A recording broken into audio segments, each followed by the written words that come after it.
Thank you for that touching.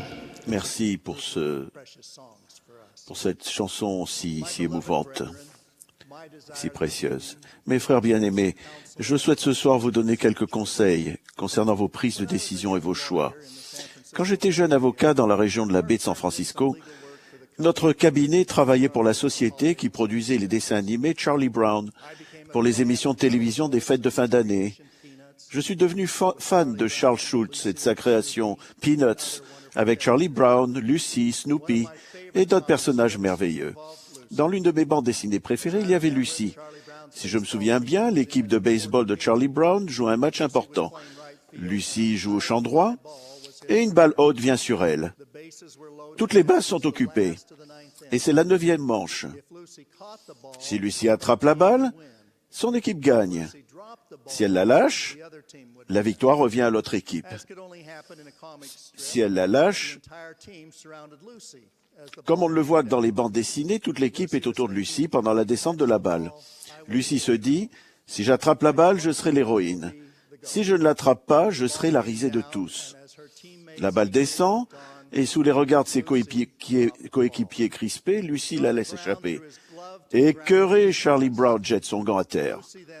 Lucy regarde alors ses coéquipiers, met ses mains sur ses hanches et dit « Comment voulez-vous que j'attrape la balle quand je me tracasse pour la politique étrangère de notre pays ?»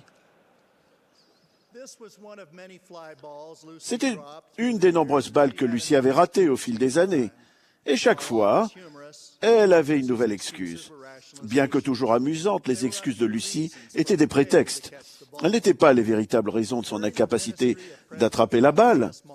Au cours de son ministère, le président Monson a souvent enseigné que les décisions que nous prenons déterminent notre destinée. Dans cet esprit, mon conseil ce soir est de renoncer aux prétextes qui nous empêchent de prendre des décisions justes, en particulier quand il s'agit de servir Jésus-Christ. Ésaïe nous enseigne que nous devons rejeter le mal et choisir le bien. Je crois que c'est particulièrement important à notre époque, où Satan fait rage dans le cœur des hommes, et ce, de tant de manières nouvelles et subtiles, que nous devons veiller à ce que les choix que nous faisons et les décisions que nous prenons soient en accord avec les buts et les objectifs selon lesquels nous professons vivre. Nous avons besoin d'un engagement sans équivoque envers les commandements et d'un respect strict des alliances sacrées. Quand nous permettons que les prétextes nous empêchent d'être dotés au temple, d'être dignes d'aller en mission et de nous marier au temple, ils sont particulièrement nocifs. C'est affligeant de prétendre croire en ces objectifs et de négliger notre comportement quotidien nécessaire pour les atteindre. Certains jeunes déclarent que leur but est de se marier au temple, mais ne fréquentent pas de personnes dignes d'aller au temple. Pour être honnête, certains ne font même pas de sortie en couple. Jeunes hommes célibataires, plus vous restez célibataire après avoir atteint un certain âge et une certaine maturité, plus vous allez vous y complaire. Mais c'est de plus en plus mal à l'aise que vous devriez vous sentir. S'il vous plaît, participez avec zèle à des activités spirituelles et sociales compatibles avec votre objectif du mariage au temple.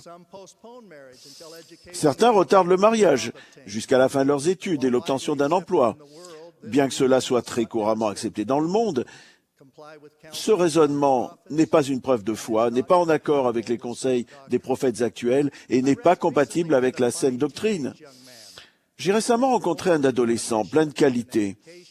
Ses objectifs étaient de faire une mission, de faire des études, de se marier au temple et d'avoir une famille fidèle et heureuse. J'étais très heureux de ses objectifs.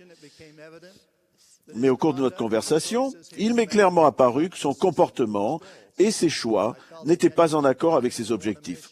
J'ai senti qu'il voulait véritablement faire une mission et qu'il évitait les transgressions graves qui l'empêcheraient de partir, mais son comportement au jour le jour ne le préparait pas à affronter les difficultés physiques, émotionnelles, sociales, intellectuelles et spirituelles qui l'attendaient.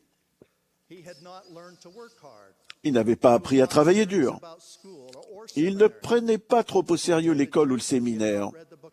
Il allait à l'église, mais il n'avait pas lu le livre de Mormon. Il passait beaucoup de temps sur les jeux vidéo et sur les réseaux sociaux. Il semblait penser que se présenter pour sa mission serait suffisant. Jeunes gens, s'il vous plaît, réengagez-vous à avoir une conduite digne et à vous préparer sérieusement à être des émissaires de notre Seigneur et Sauveur Jésus-Christ. Je ne m'inquiète pas seulement des grandes décisions qui font basculer le cours de notre vie, mais aussi des décisions ordinaires et quotidiennes qui déterminent à quoi nous consacrerons la majeure partie de notre temps. Dans ces domaines, il faut mettre l'accent sur la modération, l'équilibre et surtout la sagesse. Il est important de nous élever au-dessus des prétextes et de faire les meilleurs choix. Un très bon exemple de notre besoin de modération, d'équilibre et de sagesse est notre usage de l'Internet. On peut l'utiliser pour l'œuvre missionnaire, pour aider dans les responsabilités de la prêtrise, pour trouver nos précieux ancêtres, pour accomplir les ordonnances sacrées du Temple et bien d'autres choses. L'Internet a un très grand potentiel pour faire le bien. Nous savons aussi qu'il peut transmettre beaucoup de ce qui est mal, comme la pornographie, la cruauté électronique et les commérages anonymes. Il peut aussi perpétuer la sottise. Comme l'a enseigné de manière poignante Randall L. Reed à la dernière conférence générale en parlant de l'Internet, vous pouvez vous retrouver pris dans une spirale sans fin de futilité qui vous font perdre votre temps et affaiblissent votre potentiel. Les distractions et l'opposition à ce qui est juste ne se trouvent pas uniquement sur Internet, elles sont partout. Elles n'affectent pas que les jeunes, mais nous tous. Nous vivons dans un monde qui est littéralement sans dessus-dessous. Nous sommes entourés par des étalages obsédants de toutes sortes de divertissements et de modes de vie immoraux et dysfonctionnels. Ils sont présentés comme normaux dans de nombreux médias. Elder David Ed Bennar a récemment averti les membres d'être authentiques dans leurs usages des réseaux sociaux. Le grand penseur Arthur C. Brooks a souligné l'importance de ce point. Il fait remarquer que lorsque nous utilisons les réseaux sociaux, nous avons tendance à diffuser les détails joyeux de notre vie et non les moments difficiles à l'école ou au travail. Nous décrivons une vie incomplète, parfois fausse, dans le but de nous mettre en valeur. Nous mettons cette vie à disposition en ligne et ensuite nous consommons les vies presque exclusivement fausses de nos amis des réseaux sociaux. Arthur Brooks affirme « Comment cela ne pourrait-il pas vous faire vous sentir plus mal quand vous passez une partie de votre temps à feindre d'être plus heureux que vous ne l'êtes et l'autre partie de votre temps à voir à quel point d'autres ont l'air plus heureux que vous? Parfois, c'est comme si nous nous noyions dans une sottise frivole, un bruit insensé, une querelle continue. Quand nous en baissons le volume et en examinons la substance, il y a très peu de choses qui pourraient nous aider dans nos efforts éternels pour atteindre des objectifs justes. Un père a sagement répondu aux nombreuses demandes de ses enfants de participer à ces distractions. Il leur a simplement demandé « Est-ce que cela fera de vous une meilleure personne ?» Quand nous justifions de mauvais choix, grands ou petits, qui ne sont pas en accord avec l'Évangile rétabli, nous perdons les bénédictions et les protections dont nous avons besoin et sommes souvent pris au piège du péché ou perdons simplement notre chemin. Je suis particulièrement inquiet du manque de bon sens et de l'obsession pour tout ce qui est nouveau.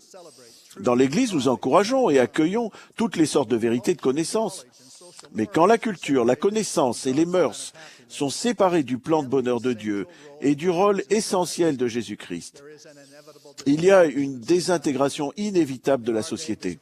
De nos jours, malgré les acquis sans précédent dans de nombreux domaines, en particulier dans les sciences et la communication, les valeurs essentielles de base se sont érodées et le bonheur et le bien-être dans leur ensemble ont diminué.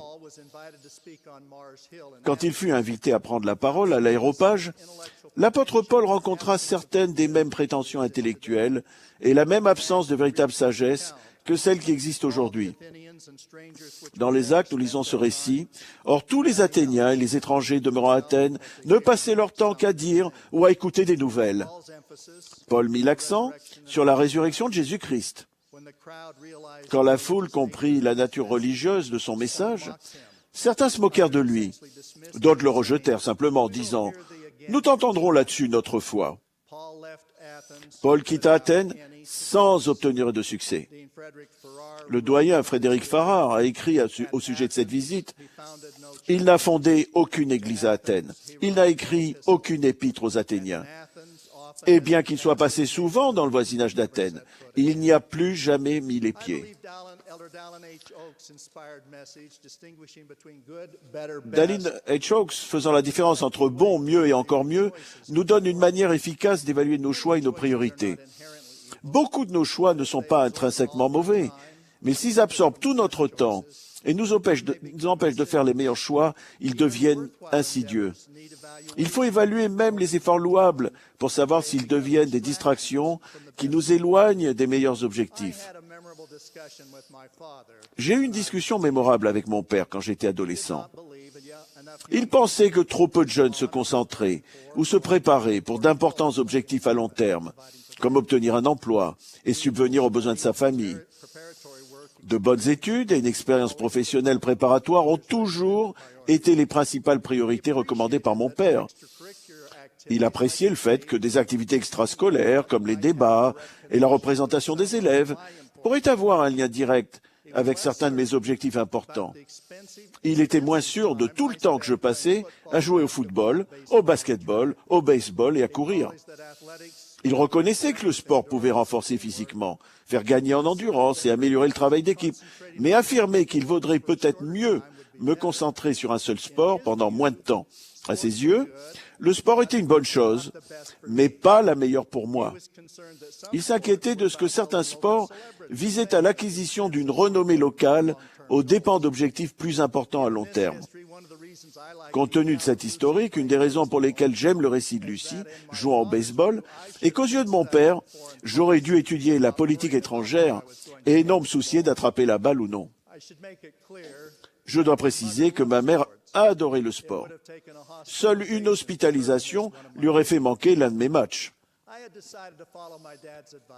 J'avais décidé de suivre le conseil de mon père et de ne plus faire de sport à l'université. Puis notre entraîneur de football du lycée m'a informé que celui de l'université de Stanford voulait déjeuner avec moi et Merlin Olsen. Les plus jeunes d'entre vous ne connaissent sans doute pas Merlin. C'était l'un des plus incroyables joueurs défensifs du pays, qui jouait dans l'équipe de football du lycée de Logan, où j'étais quarterback, garde ou rattrapeur. Au lycée, Merlin était recruté par la plupart des organisateurs de football du pays. À l'université, il remporta le Outland Trophy comme meilleur homme de ligne intérieure du pays. Il finit par être le 3e choix pour le recrutement dans la Ligue nationale de football et joua 14 saisons successives de coupe professionnelle. Il fut élu au Panthéon des joueurs professionnels en 1982. Nous avons déjeuné avec l'entraîneur de l'équipe de Stanford au restaurant Bluebird à Logan, en Utah. Nous nous sommes serrés la main, après quoi il n'a plus posé les yeux une seule fois sur moi. Il parlait directement avec Merlin et m'ignorait. À la fin du repas, il s'est tourné vers moi pour la première fois, mais ne se souvenait plus de mon nom. Puis il a informé Merlin que s'il choisissait Stanford et voulait m'emmener, cela pourrait probablement s'arranger car j'avais des notes suffisantes. Cette expérience m'a convaincu que je devais suivre le sage conseil de mon père. Mon but n'est pas de vous décourager de faire du sport, ou d'utiliser l'Internet, ou de vous adonner à d'autres activités valables que les jeunes aiment. Ce sont des activités qui nécessitent de la modération, de l'équilibre et de la sagesse. Quand on les pratique avec sagesse, elles enrichissent la vie. Cependant, je vous recommande à tous, jeunes et moins jeunes, de revoir vos objectifs et de vous efforcer de faire preuve de plus de discipline. Notre comportement et nos choix quotidiens devraient être en accord avec nos objectifs. Nous devons nous élever au-dessus des prétextes et des distractions. Il est particulièrement important de faire des choix conformes à nos alliances, de servir Jésus-Christ en justice. Nous ne devons pas détourner les yeux, ni laisser échapper la balle pour quelque raison que ce soit. Cette vie est le moment pour se préparer à rencontrer Dieu. Nous sommes un peuple heureux et joyeux. Nous apprécions un bon sens de l'humour et chérissons les moments de détente avec nos amis et notre famille. Mais nous devons être conscients qu'une volonté sérieuse d'avancer doit sous-tendre notre approche de la vie et tous nos choix. Les distractions et les prétextes qui limitent notre progression sont déjà dangereux en soi. Mais quand ils diminuent notre foi en Jésus-Christ et son Église, ils sont tragiques. Ma prière est que notre conduite à nous, l'ensemble des détenteurs de la prêtrise, soit en accord avec les objectifs nobles requis de ceux qui sont au service du Maître. Nous devons nous souvenir en toutes choses qu'être vaillants dans le témoignage de Jésus est le grand test qui sépare le royaume céleste du royaume terrestre. Nous voulons être du côté céleste de cette séparation. Moi, l'un de ses apôtres, je rends un fervent témoignage de la réalité de l'expiation et de la divinité de Jésus-Christ, notre Sauveur. Au nom de Jésus-Christ. Amen.